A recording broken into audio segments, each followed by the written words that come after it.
Climate சேஞ்ச்னா என்ன? வெயில் அதிகமாகும், மழை பெய்யாது, பனிப்பாறை உருகும், அவ்வளோதான்னு நம்மளாம் நினச்சிட்டு இருக்கோம். பட் ஒரு நாட்டில் வெயில் அதிகமாச்சுன்னா அங்கே ஏசி யூசேஜ் அதிகமாக இருக்கும். ஸோ இதனால் எலக்ட்ரிசிட்டி டிமாண்ட் ஏற்படும். ஒரு நாட்டில் வறட்சி ஏற்பட்டுச்சுன்னா அங்கே ஹைட்ரோ பவர் பிளான்ட் வேலை செய்யும். கடலில் வெப்பமயம் ஆச்சுன்னா அங்கே சில பவர் பிளான்ட் வேலை செய்யாமல் கூட போகலாம். இது மட்டும்தான் பிரச்சனையான்னு கேட்டிங்கன்னா இல்லை. ஒரு கெனாலில் தண்ணி குறைஞ்சி போச்சுன்னா உலக நாட்டோட ஷிப்பிங்கே பாதிக்கப்படும், அதிக செலவும் கூட ஆகும்.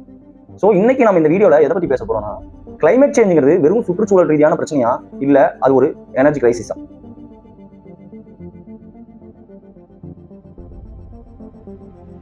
நம்ம எல்லாம் கிளைமேட் சேஞ்ச் பற்றி பேசும்போது என்ன பேசுவோம்? வெப்பநிலை, வெள்ளம், வறட்சி, பனிப்பாறை, இதை பற்றி மட்டுமே யோசிப்போம். ஆனால் கிளைமேட் சேஞ்சுங்களோட தாக்கம் அதை விட பெருசு. எனர்ஜி, டிரான்ஸ்போர்ட்டேஷனு, அக்ரிகல்ச்சரு, அதெல்லாம் சேர்ந்து குளோபல் எக்கனாமியை பயங்கரமாக அடிக்கும். ஒரு இடத்துல எக்ஸ்ட்ரீம் ஹீட்டாக இருக்கும், இன்னொரு இடத்துல வறட்சியாக இருக்கும், இன்னொரு இடத்துல வெள்ளமாக இருக்கும்.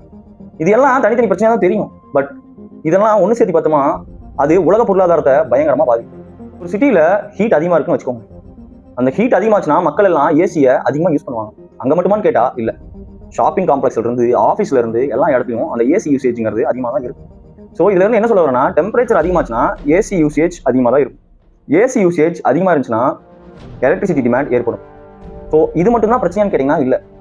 ஸோ நம்ம எவ்வளோ எலக்ட்ரிசிட்டி அதிகமாக யூஸ் பண்ணுறோமோ அந்த எலக்ட்ரிசிட்டி ப்ரொடியூஸ் பண்ணுற சிஸ்டமும் அதிக லோடுக்கு பாதிக்கணும். நம்ம கேள்விப்பட்டிருக்கோம், ஹீட் அதிகமானால அந்த டிரான்ஸ்ஃபார்மர் வெடிச்சது அப்படின்னு சொல்லிட்டு. ஸோ இந்த மாதிரியான பாதிப்புகளும் இருக்கும். இப்போ பல நாடுகளில் கரண்ட் எப்படி ஜென்ரேட் பண்ணுறாங்கன்னா ரிவர்ஸ் அண்ட் ரிசர்வாயர்ஸ், அதை தான் நம்பி இருக்கிறாங்க.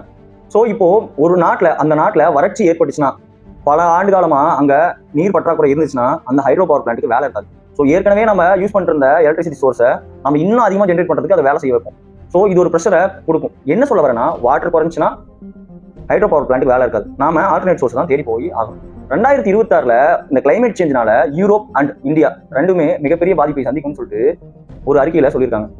நீ சொன்னதெல்லாம் ஓகே தான்ப்பா, ஆனா கிளைமேட் சேஞ்சினால ஷிப்பிங் எப்படி பாதிக்கப்படும் அப்படின்னு சொல்லிட்டு உங்களுக்குள்ள ஒரு கேள்வி வரலாம். நம்ம உலக பொருளாதாரம் சில கெனாலை நம்பி தான் இருக்கு. அந்த ஷிப்பிங்கும் அந்த கெனால் வழியாக தான் போய் ஆகும். ஸோ குறிப்பா சொல்ல போனா பனாமா கெனால், அதோட ஆப்ரேஷன் எல்லாமே ஃப்ரெஷ் வாட்டர் ரிசோர்ஸ் நம்பி தான் இருக்கு. சப்போஸ் வறட்சினால அந்த கெனால்ல தண்ணி குறைஞ்சதுன்னா அந்த பெரிய பெரிய கப்பல்லாம் போகுது இல்லையா, அதோட டிரான்ஸ்போர்ட்டேஷனை நிறுத்தி தான் ஆகணும். ஸோ இதனால அவங்க என்ன பண்ணுவாங்க, வேற வழியை தேடி தான் ஆகணும். ஸோ வேற வழியை தேடி போகும்போது அது லாங்கர் ரூட்டா இருந்துச்சுன்னா ஃபியூவல் அதிகமாகும். இதெல்லாம் கடைசியாக எங்க வந்து விடியும்னா கன்சியூமரான நம்ம மேலதான் வந்து விடியும்.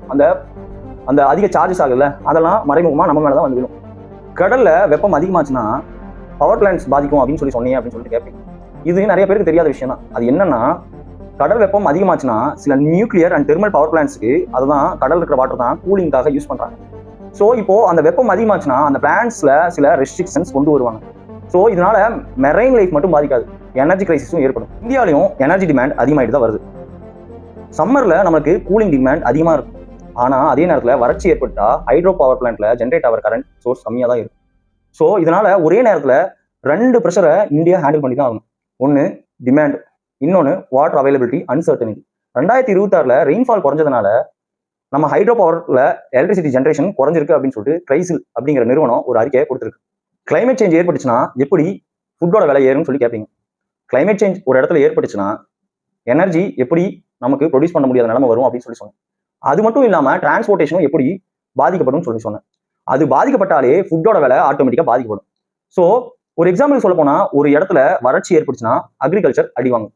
அக்ரிகல்ச்சருக்கு மட்டும் தான் அடிவாங்குமான்னு கேட்டீங்கன்னா இல்லை, டிரான்ஸ்போர்ட்டேஷனும் அடிவாங்கும். அது மட்டும் இல்லாமல் எனர்ஜி சோர்ஸ் ஆகட்டும், நம்ம யூஸ் பண்ற ஃபியூல் விலை ஆட்டோமேட்டிக்காக ஏறும். இதெல்லாம் ஏறினாவே ஃபுட் ப்ராசஸிங்கும் அந்த கூலிங் சிஸ்டமும் அதோட யூசேஜும் நமக்கு விலை உயரும். ஸோ இது எப்படி வேலை செய்யுதுன்னு கேட்டீங்கன்னா, ஃபார்மர்ல இருந்து ஃபேக்டரியில இருந்து நம்ம யூஸ் பண்ற டிரான்ஸ்போர்ட்டேஷன்ல இருந்து ஒரு செல்லருக்கு போகும், செல்லர்ட்டு இருந்து கன்சியூமர், இந்த டோட்டல் சைக்கிளுமே அடிவாங்கும். இதற்கான சொல்யூஷன் வெறும் மரம் நடுறது மட்டும் இல்லை. நம்ம என்ன பண்ணணும்னா, ஃபர்ஸ்ட் ரினியூவல் எனர்ஜியை அதிகமாக்கணும். பவர் கிரிட்ஸை எக்ஸ்ட்ரீம் வெதர் கண்டிஷனுக்கு ஏற்ற மாதிரி மாற்றணும். அது மட்டும் இல்லாமல் எனர்ஜி ஸ்டோரேஜை இன்னும் நம்ம அடுத்த லெவலுக்கு கொண்டு போகணும். வாட்டர் மேனேஜ்மெண்ட்டை இன்னும் மேம்படுத்தணும். சிட்டிஸை ஹீட் ரெசிலியன்ட் இன்ஃப்ராஸ்ட்ரக்சரா மாற்றணும். இதெல்லாம் பண்ணாவே ஓரளவுக்கு நம்மளால இந்த கிளைமேட் சேஞ்சை தாக்கு பிடிக்க முடியும். கிளைமேட் சேஞ்சுங்கிறது எதிர்காலத்தில் வர பிரச்சனையே கிடையாது. அது ஆல்ரெடி நமக்குள்ள இருந்துட்டு பிரச்சனையை உருவாக்கி கொண்டுதான் இருக்கு. அது எப்படின்னு நான் முதலே சொன்னேன். எனர்ஜியில ப்ராப்ளம் பண்ணுது, ஃபுட்டில் ப்ராப்ளம் பண்ணுது, டிரான்ஸ்போர்ட்டேஷன்ல ப்ராப்ளம் பண்ணுது. ஸோ எதிர்காலத்துல நம்மளை நோக்கி நம்மளை கேட்க வேண்டிய கேள்வி உலகம் எவ்வளவு சூடாகும் அப்படிங்கிறது இல்லை. நம்ம எனர்ஜி சிஸ்டமை அதுக்கேற்ற மாதிரி எப்படி தயார் செஞ்சு வச்சிருக்கோம் அப்படிங்கிறது தான். இந்த கிளைமேட் சேஞ்ச்னால குளோபல் எக்கனாமிக் கிரைசிஸ் வருமா இல்ல குளோபல் எனர்ஜி கிரைசிஸ் வருமா அப்படிங்கிறத கமெண்ட் பாக்ஸ்ல சொல்லிட்டு போங்க. இந்த வீடியோ பிடிச்சிருந்தா லைக் பண்ணுங்க, ஷேர் பண்ணுங்க, மறக்காம சப்ஸ்கிரைப் பண்ணுங்க. உங்களோட சப்போர்ட் இன்னும் எனக்கு அதிகமா தேவை. மீண்டும் ஒரு உண்மை தகவலுடன் மீண்டும் உங்களை சந்திக்கிறேன். அதுவரை உங்களிடமிருந்து விடைபெறுகிறேன். நன்றி.